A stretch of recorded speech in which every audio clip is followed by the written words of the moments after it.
I don't know the identity of the whistleblower. I just hear it's a partisan person, meaning it comes out from another party. But I don't have any idea. But I can say that it was a totally appropriate conversation. It was actually a beautiful conversation. So there's that. Multiple reports now that President Trump urged the leader of Ukraine to investigate Joe Biden's son while perhaps holding U.S. assistance in the balance. During a call between the two leaders, apparently overheard, the issue apparently at the center of this new whistleblower complaint that has taken Washington by storm. We have two very special guests here with us tonight to talk about it. Jon Meacham, Pulitzer Prize-winning author and presidential historian. His newest work, co-authored with Tim McGraw, is Songs of America. Jon will be playing his acoustic favorites this weekend at Snuffy's on Route 22 in Scotch Plains, New Jersey. And thankfully, we're also joined by Michael Beschloss, NBC News presidential historian and author. The latest of his many works is Presidents of War.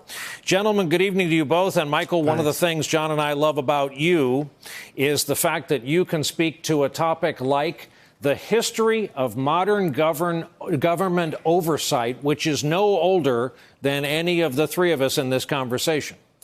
Exactly right. Especially of intelligence agencies. Brian, in the 1950s, when the CIA was expanding, Dwight Eisenhower was president, and not everything they did went right. There was an effort to build a spy tunnel under Berlin, for instance.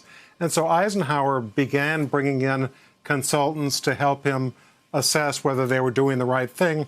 The other thing he did was he asked leaders of the CIA, notably Allen Dulles, to speak quietly to people like the chairman of the Senate Armed Services Committee to sort of let them know a little bit what was going on. And then you move up to the 1970s, and there were some big failures at the time of Watergate, and people felt that it should be more formalized. And that's the time when these intelligence committees in the House and Senate really began. Jon, are you confident? Do you have faith in the system? Will the norms in this case, as it goes forward, will they hold?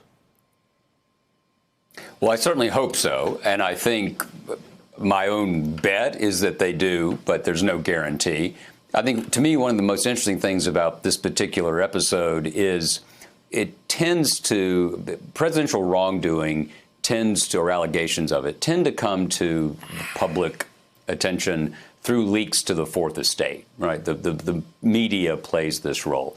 To me, what's so interesting about the whistleblower complaint is this person apparently did not go to the New York Times or the Washington Post or try to find Bob Woodward in a parking garage. No pumpkin papers.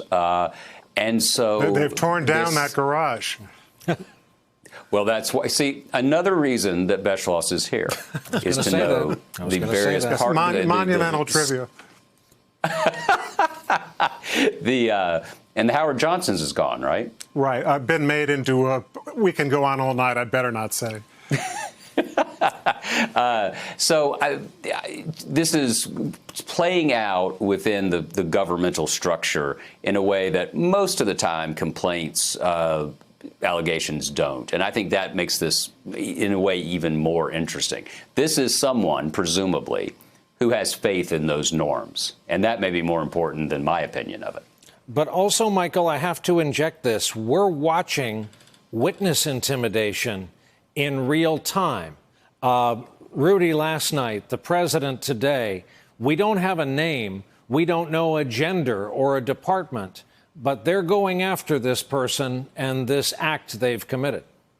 Well, if that's true, there are precedents for people doing this in history, in American history, with those kind of pressures.